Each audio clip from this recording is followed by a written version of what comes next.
오늘은 여가부의 여성할당제와 박영선 의원이 대표 발의한 남녀동수제가 얼마나 젊은 세대들의 미래를 짓밟고 우리 사회를 위험에 몰아넣고 있는지에 대해서 이야기해 볼까 합니다.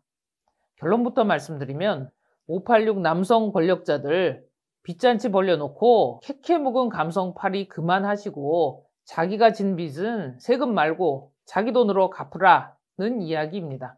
기존의 권고사항이었던 여성할당제에 더해서 공직선거에서 여성 50% 이상 공천하는 것을 의무화하면 여성할당 의무제가 됩니다. 이것이 얼마나 개막장 논리인지는 두 가지 관점에서 살펴볼 수 있겠습니다. 첫째, 번지수 틀린 빚잔치. 둘째, 능력이 무시된 불공정 사회. 첫 번째 관점은 지난주 표창원 의원이 국회에서 20대 남성들과 나눈 간담회에서 잘 드러납니다. 국회에서 한 거니까 법 발의와 관련된 여러 의원들을 대표한 것이라고 봐야겠죠. 열띤 토론이 있었지만 혹시나 해서 왔던 청년들은 역시나 하면서 좌절 속에 돌아갔다고 합니다. 다음과 같은 이야기들이 있었습니다. 여성 의무 할당제? 이게 무슨 경제성장의 축이냐? 근거 자료 있어? 독일 메르켈 총리도 계속 반대하는데 우린 대체 왜 하는 거냐? 이게 어떻게 평등 정책이냐? 이러한 청년들의 물음에 대해 표창원 의원은 검증된 자료는 없지만 어쩔 수 없으니 그냥 참으라는 논조였습니다. 청년들은 바로 그 어쩔 수 없다는 이유에 주목했습니다. 우리 세대 586이죠. 즉 여러분의 아버지, 할아버지 세대가 너무나 가부장적인 남성 중심 사회였다. 여성들은 제대로 못 배우고 좋은 직업도 못 얻었다. 그래서 지금 고위직 관료나 대기업 임원 중에 여성 비율이 매우 낮다. 차별 해소와 평등을 위해서는 어쩔 수가 없다. 이런 논리입니다. 그리고 이어서 양성평등주의 관점에서는 불평등한 게 맞다. 하지만 양해해달라. 실현되지는 않을 것이다. 라고도 말했고요. 강제적 의무 조항을 마치 권고사항인 것처럼 얼버무리고 상황을 모면한 것입니다. 나이씨. 이게 무슨 말장난도 아니고 속임수죠, 속임수. 이러니까 청년들의 분통이 안 터지겠습니까? 빚잔치를 잘못하고 있다고 따지러 온 사람들한테 이리저리 변명하고 속여서 돌려보낸 거예요. 그 간담회에 먹고 살기 바쁜 청년들한테 그딴 소리나 하려고 불렀어요? 지금 소풍 왔어요? 여기 왜 왔어? 소풍 왔어? 이게 이런 얘기예요. 맨날 녹그릇 닦으며 제사상만 차린 어머니, 남자 형제 뒷바라지 한다고 미신공장에서 야근하며 등록금 보내준 누나 여동생한테 진 빚이 많다. 그래서 미안하니까 옆집 사는 남자아이야. 네가 좀 갚아라. 근데 그 돈은 우리 어머니, 누나 여동생한테 주면 안 되고 나도 얼굴 한번 본 적 없지만 뒷집 사는 여자애한테 줘라. 이렇게 말한 겁니다. 어이가 없어서 말도 안 나옵니다. 이게 바쁜 청년들 불러놓고 할 얘기입니까?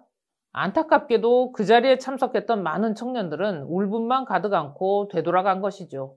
청년들 다음엔 그냥 나오지 마시고요. 야 586 아재들 니들이 진 빚을 왜 우리 도로 갚으라고 지랄이야. 예전에 고생했던 세대? 그래 맞아. 근데 당신이 말하는 그 불평등을 당했던 세대는 이제 없어. 지금 차별이나 불평등 대우 받아본 적도 없는 애들한테 쟤들 것 뺏어서 너 줄게 하는 법을 왜 만들어? 왜 자꾸 있지도 않은 차별을 해소하고 평등을 이루겠다고 개수작이야? 라고 꼭 따져 물으시기 바랍니다. 왜 빚잔치를 엉뚱한 곳에서 억울한 사람들을 상대로 하고 있어? 왜 지들 마누라, 엄마, 누나, 여동생한테 빚져놓고 다른 데 가서 돈 갚으라고 난리야? 그렇게 미안하고 부채의식이 있다? 그럼 간단하네. 그럼 네 마누라, 네 엄마, 네 여동생한테 잘하면 되겠네. 술 처먹지 말고 집에 빨리빨리 기어 들어가고 여동생 집도 좀 사주고 누나 돈도 빌려주고 연로하신 어머니, 장모님께 자주 안부 전화드리고 이런 걸 하면 되는 거야. 돈 빌린 놈이 빌려준 사람한테 직접 갚아야죠. 지금 뭔 생각을 하고 사는 거예요? 이제 자기 진영만 살겠다고 뒤에 숨어서 이관계와 패륜적 진영 논리를 기획하고 명령하는 세력들로부터 해방됩시다. 패미를 모사했지만 사실은 패미가 아닌 꼴패미들로부터 미래 세대의 인권을 보호해야 합니다.